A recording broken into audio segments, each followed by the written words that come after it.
So I invite you to explore emotion, to explore feeling, and to explore relationships consciously, with intent. Be aware of why you are drawn to the patterns that you're drawn to. Be aware of why you are drawn into the relationships that you are drawn into. And that awareness is available to you through the Essene mysteries of relationship, the Essene mirrors of self. So I have here for you now a slide summarizing the first 4 of those 7 mysteries.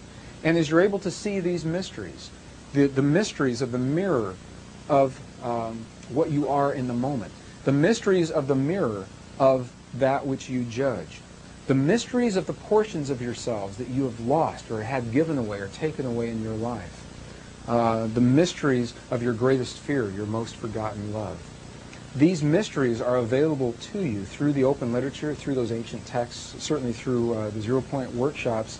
I invite you to explore those mysteries in your own lives and embrace the opportunity to live your life as an initiate of the highest order. Truly, we are living the collective initiation. Truly, we are all given the opportunity to demonstrate to ourselves what this time of initiation means as we move toward the awakening to 0 Point, the collective initiation. I'll share with you a story. Researchers recently related in one of the Nature magazines. This is a very beautiful and very touching story, the story of geese. I know some of you probably have read or heard of this story. Researchers have determined that geese, as they fly together, are very closely tuned to one another as they fly in their flock, for example, that the geese, by flying together in a formation, that they add over 71% greater distance in moving together toward a common goal than if each of those geese were to move separately and independently on their own. We probably have something that we can learn from that.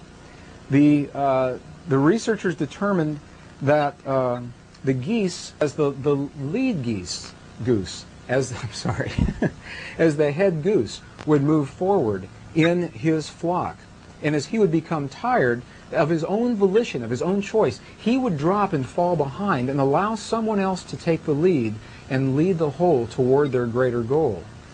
And perhaps for me, the most beautiful portion of this story is that researchers determined through their experience and through their observation that any time within a flock that any one goose is injured from a hunter's bullet or from illness and chooses to fall out of the formation, always, always, always, that goose is always accompanied by at least 2 others who will follow him to the ground and will stay with him until he either recovers from his injuries or dies. And if he recovers from the injuries, together the 3 will follow from one flock to another and another until they reach their original flock.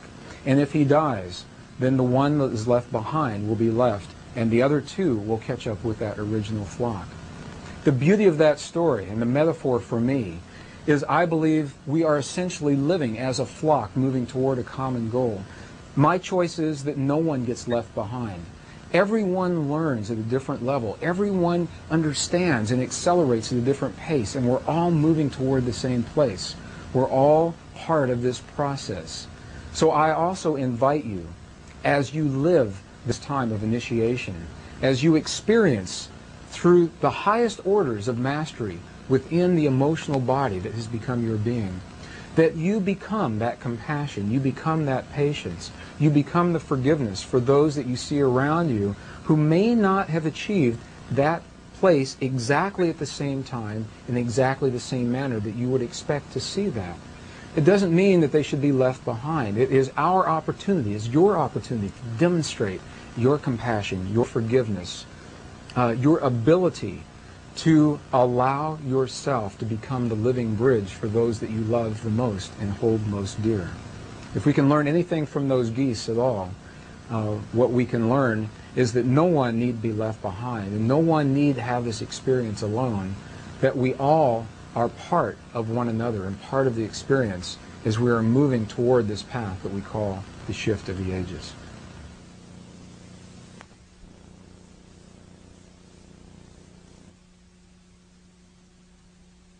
In the words of the ancient and forgotten peoples of this world, in their traditions, there's a word for the force that binds all in its creation.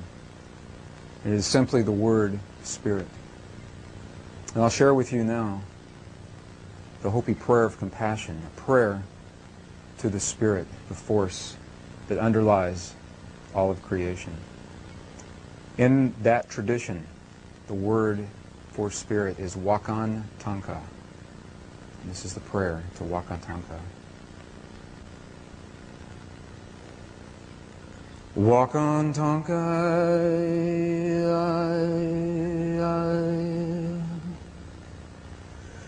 on Shimai Lai,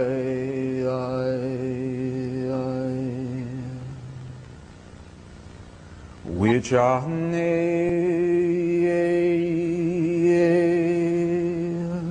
Shon ko ayo,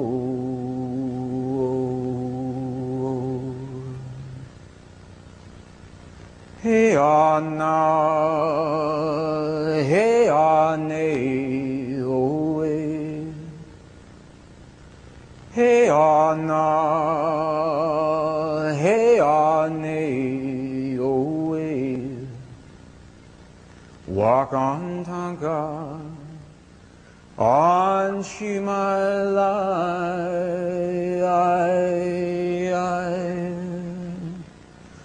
Wakan Tanka,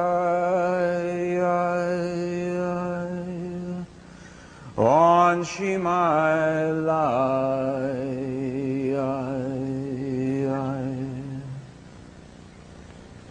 which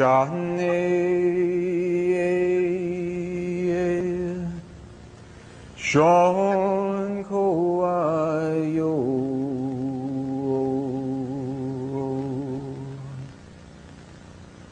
he ana, he ane oe, he ana,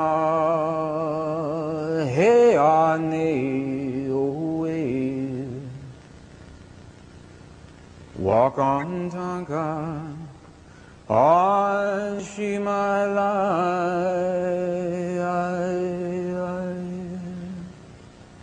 the Spirit of compassion, show us the way. Show us the way. Show us the way.